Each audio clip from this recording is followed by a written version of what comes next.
Buenos días a todos, bienvenidos una semana más a nuestro diario.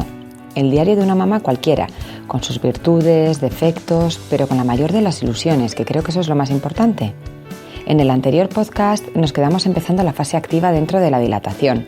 Si no has escuchado el anterior, te recomiendo que lo hagas para entender un poco toda la etapa completa y seguir un poco el orden, ¿vale? Recuerda que estamos de parto, que es lo más importante, estamos ya en la cumbre del embarazo. La semana pasada hablamos un poco eso, de la fase temprana de la dilatación. Ya sabes que la primera etapa del parto se divide un poco en como la fase temprana o pasiva. Y hoy vamos a empezar a hablar un poquito más de la activa. Raquel me preguntaba que dónde recomendaba pasar la primera parte de la dilatación, un poco la dilatación pasiva. Yo ya le comenté que recomiendo encarecidamente que lo paséis en casa. Vais a estar muchísimo más tranquilas y a gusto. Creo que al hospital hay que ir cuando sea estrictamente necesario, porque bueno, en tu casa te puedes tumbar en el suelo, en la pelota, te puedes meter en la bañera, te puedes tumbar en el sofá, moverte por la casa. No todo el mundo pasa esta etapa de la misma forma, entonces ahí te vas a sentir muchísimo más a gusto. Bueno, es lo que te digo, hay mujeres que se sienten muy a gusto en la bañera. No fue mi caso, la verdad. Tengo una amiga que aguantó en la bañera casi hasta que fue al hospital y me acuerdo que mi marido me preparó la bañera con todo el cariño del mundo y mira, creo que aguanté una contracción dentro de ella. Yo no estaba cómoda, pero como te digo, hay gente que en el agua está fantástica, o sea que ahí tienes que ver un poquito, individualizar qué es lo que mejor te va a ti, ¿vale? Y bueno, por eso en casa vas a estar muchísimo mejor. Ya sabes que todo es un poco cuestión de cuerpos. Yo estaba feliz, por ejemplo, encima de la pelota de pilates. Bueno, había una diferencia tremenda de estar sentada encima de la pelota a intentar tumbarme en la cama. De hecho, había veces que estaba sentada en la pelota que me daba sensación, esto igual todavía son pródromos porque como que esto parece que se para. Y de hecho me tumbaba en la cama y venía una contracción y decía, no, esto no se para, son contracciones muchísimo más intensas que los pródromos. Pero sí que es verdad que en la pelota yo me sentía cómoda, sin embargo tengo amigas que estaban más cómodas de pie. Bueno, explórate tú un poco en función de cuando empiezan las contracciones fuertes y valora, dónde te encuentras más cómoda. Ya te digo, para mí la cama era el infierno. Pero mira, recuerdo a mujeres casi incompleta, en dilatación, totalmente tumbaditas, de lado, tan a gusto y tan tranquilas, sin epidural ni nada, que yo decía, madre de Dios, o sea, menuda campeona. Porque sí que es verdad que para mí las contracciones a partir de 8, que las pude sentir con Valentina, de 8 centímetros de dilatación, son intensas, son muy intensas. Y yo en la cama no aguantaba. O sea, venía una contracción muy alta, que ya las veréis cuando os monitoricen, de estas que parece que no bajan, ¿no? Que son muy, muy intensas arriba y aguantan, son muy largas en el tiempo, se te hace un poco pesado, ¿no? Y yo, pegaba un bote de la cama y me sentaba en la pelota. O sea, solo me tumbaba en la cama para cuando venía la matrona a explorarme, ¿no? Pero bueno, ya te digo que en principio hay de todo y yo he visto de todo. Gente que también yo creo que tiene mucho control del dolor o de sus reacciones y es capaz de estar totalmente relajada y tranquila, ¿no? Con contracciones de 8 centímetros de dilatación. Yo no tengo ese don. O sea, creo que soporto bien el dolor y que me porté muy bien. Pero desde luego que lógicamente, las contracciones a partir de 7 son majas, muy majas. Pero bueno, vamos a seguir hablando. En principio hay un montón de anécdotas que me sobrevuelan, ¿no? En la cabeza, mías y de otras muchas mamis a las que he visto dar a la luz. Pero bueno, vamos a ir un poco por partes y supuestamente estamos comenzando la fase activa. ¿Qué diferencia hay un poco con la pasiva que hablamos la semana pasada? Bueno, pues el cuello comienza a dilatarse más rápidamente. El ritmo depende de cada mujer. Yo ya os he comentado alguna vez, fui muy lenta, sobre todo con Leire, o sea, de verdad, horrible, muy lenta. Habitualmente lo normal en una primípara, en una mujer que es la primera vez que da a luz, es dilatar 1 centímetro a la hora. Pero tengo amigas y conocidas que han dilatado muchísimo más rápido en el primer parto y otras como yo que han sido el doble de lentas. Lo mío fue, eterno. Notarás enseguida la diferencia de las contracciones de la fase activa. Son más largas. Cuando digo más largas no es que sean más espaciadas, al contrario, sino que el dolor, la zona dolorosa de la contracción es más larga, dura más, ¿vale? Son muchísimo más intensas, ese dolor lo sentirás más intenso y el tema es que cada vez el tiempo de descanso entre contracción y contracción será menor, lo que te hace también que lógicamente pues te sientas más agotada. Bueno, en el primer embarazo vas un poco más a ciegas, ¿no? Pero sí, luego ya cuando ya lo has pasado con Valentina enseguida me di cuenta, ¿no? Digo, boom, esto ya va, ¿no? Y además que lógicamente el segundo parto va muchísimo más rápido que el primero, eso es lo habitual. Vamos, mínimo suele ser la mitad de tiempo. Mira que el mío fue largo, el de Valentina fue normalito, pero el de Leire fue eterno. Gente que haya tenido un primer parto muy rápido, ojito con el segundo porque de verdad que el cuello ya se ha dilatado en completa una vez y va muchísimo más rápido.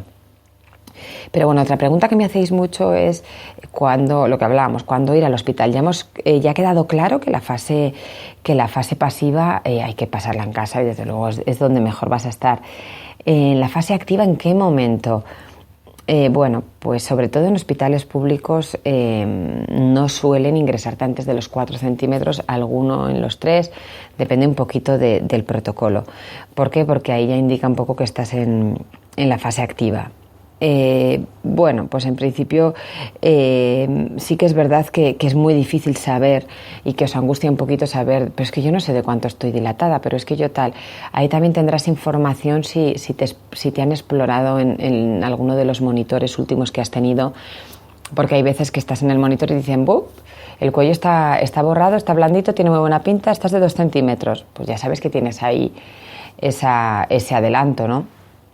Si te exploran y te dicen que el cuello está cerradísimo, que estás muy verde, pues también sabes que lógicamente te va a costar más llegar a ese punto de dilatación activa, pero lógicamente es imposible saber de cuánto estás dilatada, a no ser que seas ginematrona y seas capaz de explorarte tú misma. Pero bueno, hay una cosa muy clara, que las contracciones de la fase activa son las que vas andando por el pasillo y te tienes que parar del dolor. Quiero decir, aquí ya no es aguanto mejor, aguanto peor. O sea, yo no conozco a una mujer que una contracción de parto, cuando le venga, por lo menos no se quede quieta. Otra cosa es que le duela más o menos o cómo exprese ese dolor. Pero la característica principal que te tiene que quedar claro, que es que vas andando por el pasillo y te tienes que parar, agarrar a una silla, apoyar. Bueno, mira, como decía una amiga mía, o sujetarte al marco de la puerta. Yo me acuerdo que se quedó ahí 2 horas, ¿no? Hasta que fue al hospital. Ella se encontraba a gusto ahí, un poco reclinada hacia adelante, apoyada en el marco de la puerta. Desde luego las contracciones de parto te hacen pararte. O sea, no se trata aquí de aguantar o no aguantar. Si no tienes ese tipo de sensación, es que todavía estás en la fase pasiva. Lógicamente, cuando ya tengas ese tipo de contracción cada 5 minutos y llevas por lo menos media hora así, no lo dudes y vete al hospital. Quiero decir, yo creo que hay que ser precavida, sobre todo en el primer embarazo, y ese tipo de contracciones, el tema es que al aumentar tanto de intensidad y de duración dilata muy bien el cuello uterino, a veces con varias contracciones, como os digo, de estas que se quedan arriba, que pasas un rato malo, hay una diferencia importante en el cuello del útero. Entonces, como te cuento de estas contracciones que se quedan arriba, si alguna vez estás monitorizada y si te han puesto la epidural ya, comprobarás lo que te digo, ¿no? Estarás tú tan tranquila en la cama, pero verás que están arriba, segundos y no bajan. Esas si las sientes cuando todavía no te han puesto la epidural, madre, pues son las que yo pegaba un bote de la cama y me sentaba en la pelota porque no podía con mi vida en la cama con esas contracciones, ¿no? Son como interminables, tienes la sensación por la intensidad del dolor de decir, ostras, pero esto está siendo muy largo, que igual también no está siendo tan excesivamente largo, pero claro, lógicamente por el dolor te lo parece, ¿no? Una vez que decidas que ha llegado el momento de ir al hospital, ya sabes que, bueno, primero no te dejes el bolso, pero bueno, en principio lo lógico es que lo tengas preparado, ¿vale? Y bueno, y sobre todo ya hablamos de ello, ponte el sujetador de lactancia, porque ya sabes que una vez que entres dentro de dilatación no vas a tener tiempo de ponértelo ni muchísimo menos. Muchas me preguntáis qué pasa cuando llegas al hospital, dónde tienes que ir, si te van a hacer esperar en la sala de espera. A ver, depende de cada hospital un poquito, pero bueno, Habitualmente el ingreso para gine, para el caso de un parto, es diferente al ingreso de urgencias. No tienes que estar esperando allí sentada a que te llamen o decir, no, mira, estoy de parto, no aguanto más. No. Directamente en los hospitales hay una zona en la que se va por maternidad y directamente se te hacen el ingreso y vas a dilatación, te explorarán, o igual, depende de hospitales, te exploran en planta y luego valoran un poquito lo que vean. Sí que ten en cuenta, que ya lo hemos dicho muchísimas veces, que si has roto la bolsa te vas a quedar ingresada.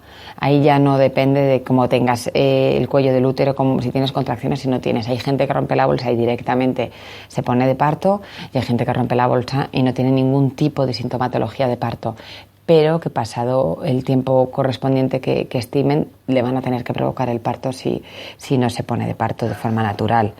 O sea que todo eso lo tienes que tener claro, que no te agobie. Tú vete a urgencias cuando creas que tienes que ir, porque no vas a estar esperando allí. Sí que es verdad que lo lógico es que te pongan un camisón, te exploren para asegurarse de que estás mínimo del margen que ellos estiman para estar en la fase activa y para dejarte ingresada. Ahí también tenéis que entender que los hospitales públicos tienen muchísimos partos al día y habitualmente no pueden dejar ingresado o en dilatación a alguien que está en fase pasiva, porque lógicamente quizás detrás venga una en fase activa y al final se ocupan camas de forma innecesaria, ¿no? Lo que te suelen decir en ese caso, según cómo estés, es que te des un paseíto, que vuelvas dentro de un rato. Me acabo de acordar de Maider, una amiga mía que le dijeron que se fuese a casa, más vale que no se fue, que se quedó en el parking, porque dice que ya salió y dijo, esto ya no es normal y más vale que no se fue a casa porque si no Anne nace en casa, o sea, no dio tiempo a poner epidural a veces es verdad que las matronas pecan un poco de tranquilas, sobre todo con las primíparas, no nos parece que todas las primíparas van a ser como yo, que lenta no es la palabra, es mega lenta, ¿no? Pero es que hay mujeres que dilatan a una velocidad de vértigo en el primer parto. Yo tengo dos amigas íntimas que en fin, una casi da a luz a su segundo hijo en el coche y lógicamente sin epidural y tengo otra que con rotura de bolsa uterina, que habitualmente lo que os digo, tienes tiempo de ingresar tranquilamente, etcétera, dio a luz sin epidural porque no les dio tiempo. O sea que ahí también vosotros, si creéis que la intensidad es brutal, insistir, porque me acuerdo que mi amiga llamó al timbre y les dijo, oye, que es que yo tengo un dolor, que esto es horrible, que yo no aguanto en la cama y tal. Ay, estas primerizas, tal, no sé qué, no sé cuántas. Y de repente dijo la palabra mágica, dijo, es que tengo ganas de empujar. Entonces a la matrona se le cambió la cara. Dice, ¿cómo que tienes ganas de empujar? Evidentemente es cuando se dio cuenta y dijo, ay, madre mía, a ver si esta no va a estar exagerando. Evidentemente el exploró y estaba en completa, tenía ganas de empujar, porque cuando la cabeza desciende es cuando tú ya tienes la sensación de empujar, como una sensación diferente, pero para que tú la asocies un poco como cuando quieres ir al baño a hacer de vientre y de repente al descender la hez tú ya sientes la necesidad de empujar, pues es lo mismo. Entonces cuando alguien de repente entra, ¿no?, y dice que tiene ganas de empujar, ¡buf!, da como miedo decir, Dios mío, esta está ya, ¿no? Y evidentemente habitualmente cuando tienes ganas de empujar es que estás incompleta, ¿no? De todas formas, si tienes alguna duda más de cuándo acudir al hospital, me puedes escribir en el blog de forma personal y yo te comento alguna característica más que se me ocurra en función de lo que me digas. Esta semana os quiero pedir un favor muy especial. Este año me presento a los premios Bitácoras, que en principio son los premios más importantes de blogs en España. Me presento en la categoría de crianza, que es una categoría nueva este año. Y pues me encantaría que me votaras, no lleva mucho tiempo y sé que mucha gente no es consciente del trabajo que lleva un blog. Lleva un trabajo como cualquier otro tipo de trabajo, le tienes que dedicar 8 horas diarias, si no, no hay manera. Una cosa es un blog que tú dediques a contar tus experiencias o como diario personal, que los hay y mucho, que ahí ya escribes cuando te da la gana y escribes sin tener en cuenta un poco muchos parámetros que hay que tener para que Google contabilice los posts de forma correcta. Pero de verdad que no os podéis imaginar el trabajo que hay detrás. A veces es súper agradecido porque hay marcas que se dan cuenta del trabajo que haces, la gente te escribe lo que que le ayudas, pero hay épocas muy duras en las que dices, Dios mío, me está mereciendo la pena todo el tiempo que le estoy quitando a mis hijas y a mi marido por estar con ellas, por escribir en el blog. Pues bueno, a veces este tipo de premios dan un poco el empujón que se necesita, y yo de verdad que os pido esa ayuda esta vez. Ya sabes que no suelo pedir muchas cosas, pero sí que me encantaría que me ayudarais esta vez. Si os vais a la barra lateral del blog, veréis arriba del todo un banner que pone vota, ayúdame a llegar a la final. Solo tenéis que meteros a través de ahí y ya te aparece que votes con Facebook, con Twitter o con una cuenta Bitácoras. Lo lógico es que si tienes Facebook, directamente votes con Facebook. Tendrás que lógicamente identificarte, y luego ya directamente tendrás que ir a donde pone votar. Al entrar en votar te aparece ya el listado de todas las categorías de blogs que hay, pero directamente en el de crianza, que justo está abajo del todo a la izquierda, ya te aparecerá escrito nadiecomomamá.com. Puedes votar a otros blogs a la vez, de otras categorías, de la misma. Eso es lo que tú estimes oportuno, y luego al darle a votar verás que se pone en verde. Eso es que lo has hecho de forma correcta y me habrás hecho un gran favor a mí y a toda persona que consideres que se lo merece. Y bueno, pues muchísimas gracias por perder el tiempo votando, por perder el tiempo escuchando. Ya sabes que el objetivo es bueno, que ayudarte sobre todo en tema de maternidad, y bueno, y que estoy para escucharte, que si necesitas algo en particular me puedes contactar a través del blog, y lo que te digo con respecto a la votación, también en la caja de comentarios os voy a dejar el enlace directo a la votación, y lógicamente gracias por estar aquí semana a semana. Recuerda que los miércoles tenemos un nuevo capítulo que me puedes encontrar en el blog, en Facebook, en Twitter, en Instagram. Que no dudes a darle a me gusta si te ha gustado, y si te ha parecido interesante lo puedes compartir con mujeres amigas que creas que van a estar en tu misma situación. Un abrazo y feliz semana, y muchísimas gracias por ayudarme a llegar a la final del premio Bitácoras. Un abrazo.